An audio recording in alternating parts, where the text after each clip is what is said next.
Então aí eu fiquei pensando assim, como assim, cara?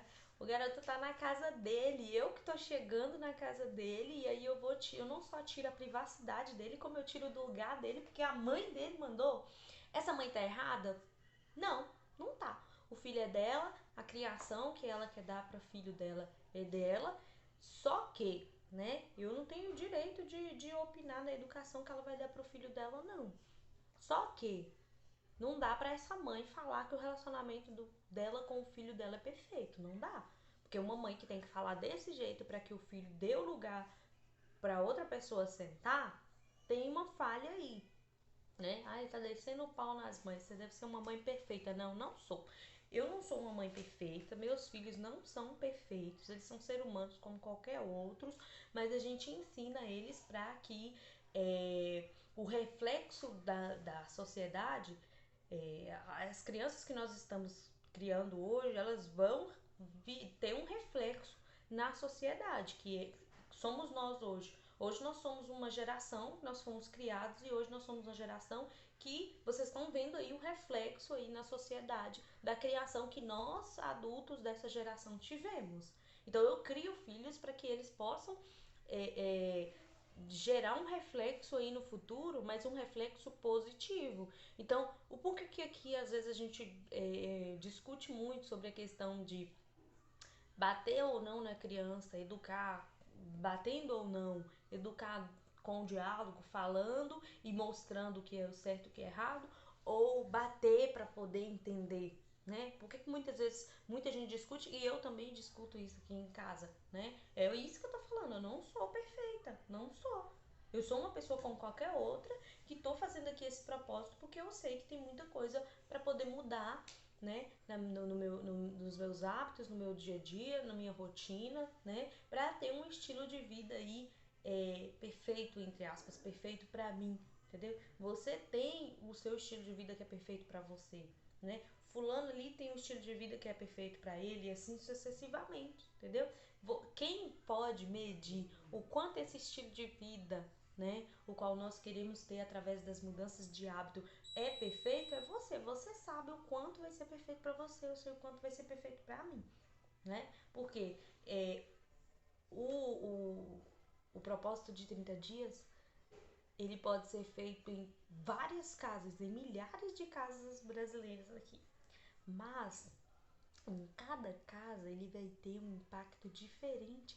Até porque às vezes coisas que eu tenho que mudar aqui na minha casa, você não precisa mudar na sua, porque para você do jeito que está ótimo.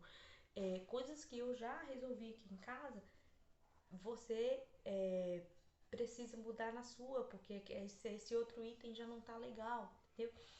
Voltando lá pro caso da criança. Como eu faria, né? Que eu acho que seria melhor, até para evitar um conflito entre seu relacionamento com o seu filho. Você não pode deixar acontecimentos corriqueiros, né?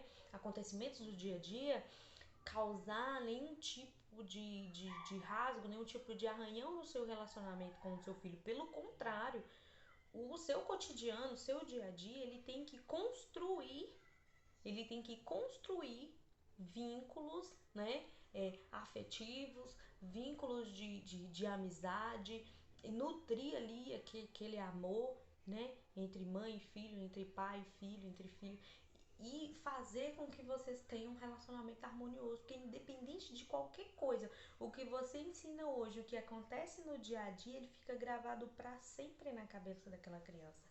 Eu sei o que é isso porque a minha infância foi uma infância assim conturbada, sabe? Eu vivia numa casa em outra, eu vivi parte da minha vida morando na casa da minha mãe, parte da minha vida morando na casa da minha avó. Depois de um tempo, com 13 anos, eu já fui trabalhar como babá. Eu morava em Itaiobeiras, eu vim morar aqui em Montes Claros para poder trabalhar como babá, morando na casa onde eu trabalhava, né? 13 anos, cara, eu não teria coragem de deixar minha filha hoje com 13 anos. Mas as circunstâncias da vida daquela época, né? E a vivência da minha mãe, da minha avó naquela época, de decidir me deixar vir, era outro, né? Como eu faria? Chega uma pessoa aqui em casa, meu filho está sentado no sofá, eu ensino a minha filha a ter um senso, um bom senso, né?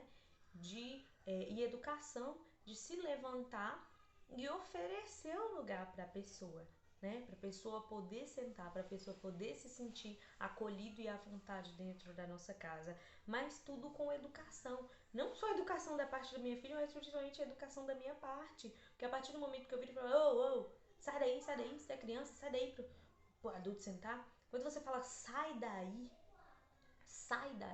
A criança está dentro de casa, a privacidade dela é dentro de casa, ela se sente à vontade dentro de casa. Se quando chega uma outra pessoa em casa, acabou a privacidade, acabou o direito dela de sentar no sofá da própria casa, qual, qual que seria o diálogo ideal? Pelo menos aqui na minha casa seria ideal.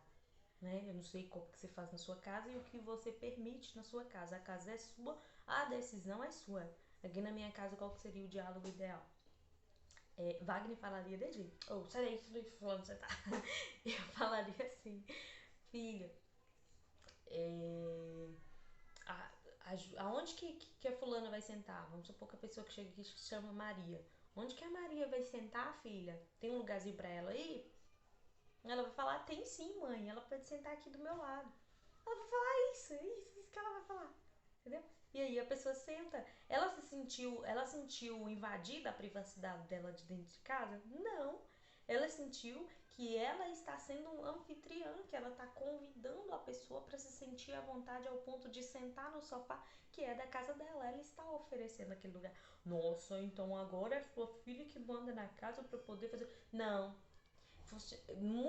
muita coisa, né? Você tem que ser firme, você tem que ter firmeza, mas isso aí já não é uma coisa assim, você ter firmeza, de ter que falar sai daí. Não é assim. Eu não vou ferir os sentimentos da minha filha por conta de um lugar no sofá para sentar, não. Não vou, não. Qualquer coisa que aconteça, outras circunstâncias, talvez de desobediência, eu vou passar a saber por que você fez isso, o que você estava sentindo que você fez isso. Já aconteceu de às vezes eu falar uma coisa com ela, magoar ela, falar assim, você é minha macaquinha, você é meu isso, aquilo, de bichinho, sabe? Falar, não, você é um gatinho. E ela ficar brava e ela bater a porta. E eu ir lá e perguntar pra ela, por que você bateu a porta? Ela, você me magoou porque você me chamou de macaquinha. Eu não sou macaquinha, eu sou Maju. Então, o que eu fiz? Eu entendi que aquilo ali magoou ela. Nossa, mas que coisa besta. Sua filha magoou com qualquer coisa. Criança magoa com qualquer coisa, você acredita? Pessoas adultas se magoam com qualquer coisa. Sabe por quê? Porque o que você acha que é qualquer coisa pra você, pra ela não é. Pra você isso tem um impacto de que não é nada demais. Pra ela tem um impacto de, nossa, minha mãe tá me chamando de macaquinha, mas meu nome é Maju. Entendeu? Então, é exatamente aí que tá o ponto de se colocar no lugar do outro. O que pra você, ninguém sabe a intensidade do sentimento do outro, a intensidade da dor do outro, a intensidade do que o outro sente de acordo com a atitude que você faz com ela, que outros fazem com ela. A única pessoa que pode medir a sua própria dor é ela mesma. Por exemplo, né? Vou dar um exemplo aqui bem mais difícil, bem mais cruel. Para quem não sabe, eu antes de ter Maju, eu engravidei, né? Duas vezes. Na terceira eu tive Maju. Eu engravidei 5 vezes. As duas primeiras gestações eu perdi o meu bebê. E eu vi pessoas virando pra mim e falando, eu sei exatamente o que você tá passando, eu já perdi um. Você sabe? Você não sabe! Toda mãe sabe a dor da outra mãe de perder um filho, de perder um bebê, de ter uma gestação interrompida.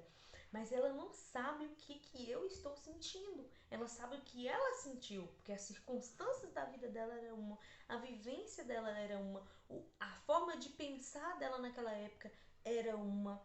O que ela pensou quando ela perdeu foi uma coisa. E ele ainda falou assim,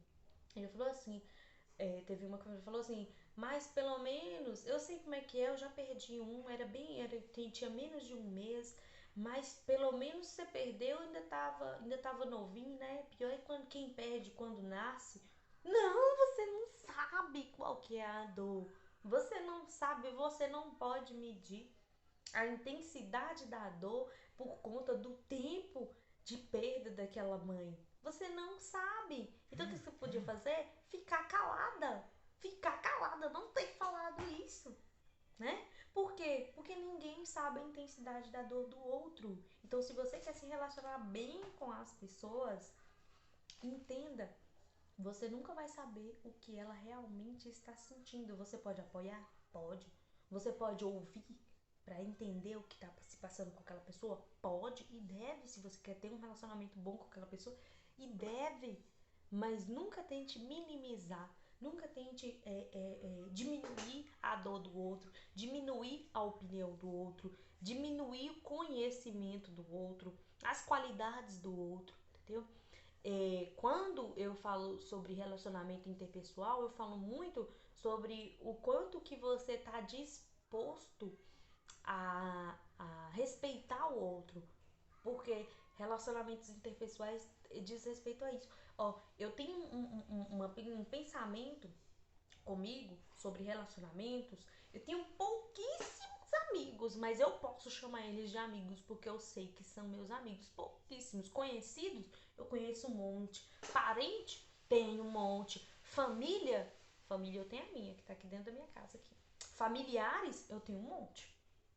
Agora, você sabe por que eu falo isso? Porque eu tenho uma filosofia sobre relacionamentos, que é: eu não consigo conviver com alguém que eu não consigo respeitar.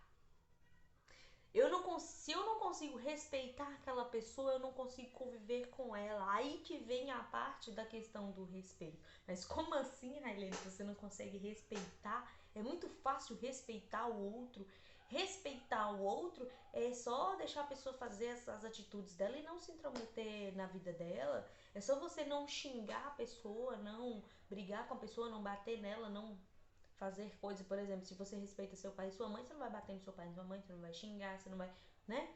Não é nesse ponto aí do respeito. Se relacionar com o outro é respeitar, por quê? Deixa eu beber uma água aqui pra me falar dessa parte, porque é...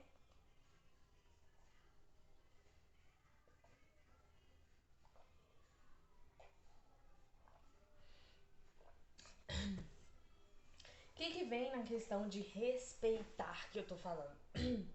O que seria esse respeitar? Por que eu não consigo conviver com pessoas as quais eu não consigo respeitar?